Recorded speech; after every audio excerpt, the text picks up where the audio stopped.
Welcome back to our series of teaching. Uh, and we have been looking at the genuineness of the Word of God concerning the heavens and the earth, and also concerning the importance of your life as humanity.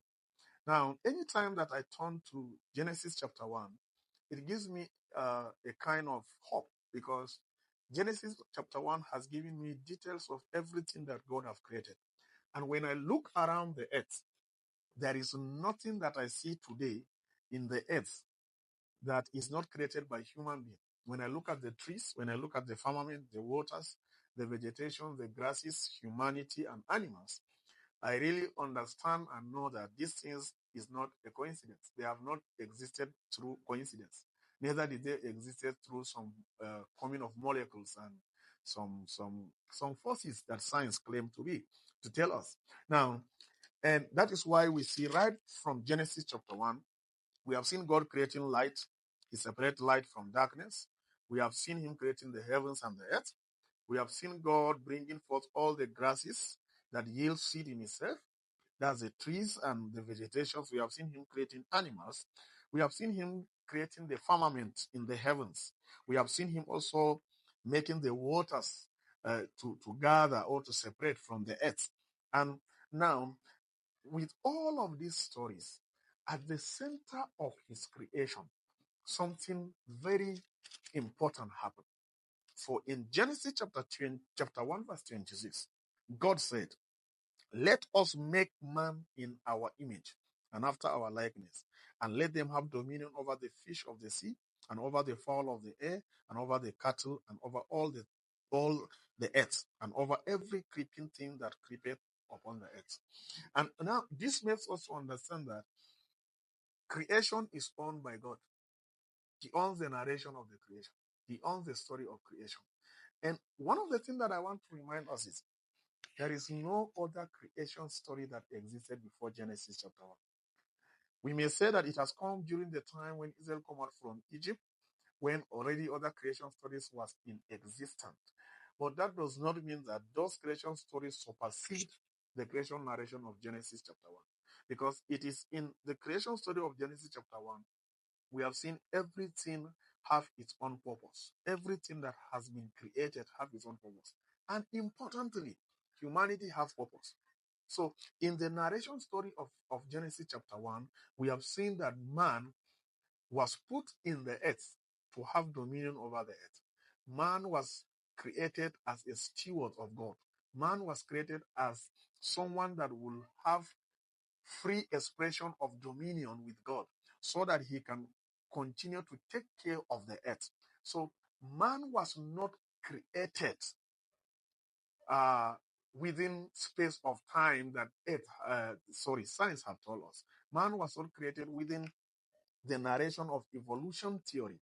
So now in Genesis chapter 1, we have a meaning. We have a purpose of creation. Now, and that is why in Genesis chapter 1 also, another thing that we have seen is the love of God. The love of God is at the center of it. And that is why he put man, because he loved his creation. God never wanted his creation to be destroyed. God never wanted his creation to be put in mess. Even though we have seen that man in Genesis chapter 3 have chosen what he want to choose, and we found ourselves where we are today. Now, but we are not going to look at that. But what we are going to look at today is I am telling the world that every creation story that you believe that removes God out of the equation is not a genuine creation story. Now, here also we see the power of God. That the earth was created by the word of God, by the Spirit of God, and by the light of God. These are the three forces that has activated the creation. So in Genesis chapter 1, we have understood that there is God. The force that science is trying to define, for me, let's say that it is God that has created everything. And it is in details. It doesn't come through some collision of some molecules and some things that cannot be explained. It is not by forces and some eyes, all of these things, but it is through the power of the word of God. And in Psalms number 8, we have a very beautiful story there. David trying to describe the place of man in creation in Psalms number 8. It is very, very good. He said, "Oh Lord, our God, how excellent is thy name. in all the earth, who has set the glory above the heavens. Out of the mouth of babes and suckling hast thou ordained strength because of their enemy, that thou may steal the enemy and the avenger. Now, this is very, very, very interesting. Very interesting, right? That God established his testimony through people that we least expect. God established his testimony through the slaves that he brought out from Egypt, out of babes and suckling hast thou ordained praise out of their mouths. Now, it means that the narration of creation was the genuineness of it is not from what the Elites have told us. So even a child can tell you that the world was created by God. We are living in a time where every theory is believed when it comes from someone that is big, someone that the world discover as a powerful or think that he is intelligent. Yes, we believe that science and philosophers, they are intelligent. That is why anything they tell us, we don't question it. But that doesn't mean that they are genuine. They have lied to us. They have lied to us that the earth happened to come like just an accident. Here, the word of God said otherwise.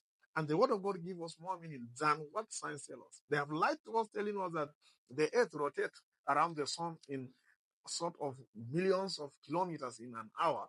Well, we see the earth is still standing. Well, we see the sun is what is rotating from the rising of the sun to the setting down of the sun. That is what the scriptures tell us. God created the stars. God created the light that governs the night and the light that governs the day and the moon and all of this. So everything that science have told us concerning our earth, we are finding errors in it, and some of them we are finding that they are all lies. Now, in Psalms, God is telling us that the genuineness of his testimony, he is using even the weaklings in among us to confirm to us that he is the creator of the earth. And he continued by saying that when I consider the heavens, the work of thy fingers, the moon and the stars which thou hast ordained, the earth is the work of the fingers of the Lord. And he continued in saying that what is man that thou art mindful of him, and the son of man that thou visited him? For thou hast made him a little lower than the angels, and hast crowned him with glory and honor. Now, the glory that man have here is the image of God, is the likeness of God, is the purpose why we are created. Now, it makes us to understand that we have a special place in God's creation. We are the one that has been given the power to rule the nations, to rule the earth, because we are the one that have the likeness and the image of God, the character. That is the glory there, the character that we find in God. And he said that we have been crowned with glory and honor, and we have dominion to rule over the work of the hands, and has passed all things under his feet. Now, this is also affirming to us that the purpose why we are created is to be image bearers. Now, wait a minute.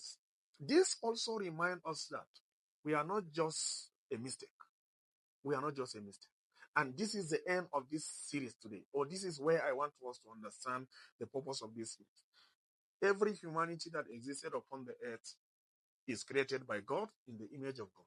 You are not just an M. I will repeat this again. You are not just an M. You are not just a product of evolution over time. You keep changing.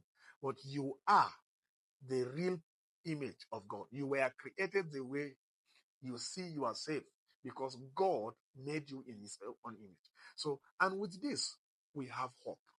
With this, we will not be afraid. With this, we will have a meaning in our life. So I want you to know, God have a purpose in your life. You are created in his own image. You are created to rule and have dominion over this earth in the likeness and the character of God, the loving and care and faithfulness of God. Go back to the scriptures and research these things for yourself and understand the purpose of God. And I'm very sure by the time you understand this, you realize that the church owns the earth. The science doesn't own the earth. The rulers of the world doesn't own the earth. The church and his children, the children of God, own the earth. Remain blessed as we continue to exposit the scriptures. God bless you. Don't forget to follow us. I remain my humble self, Pastor Jibril H. Thank you very much.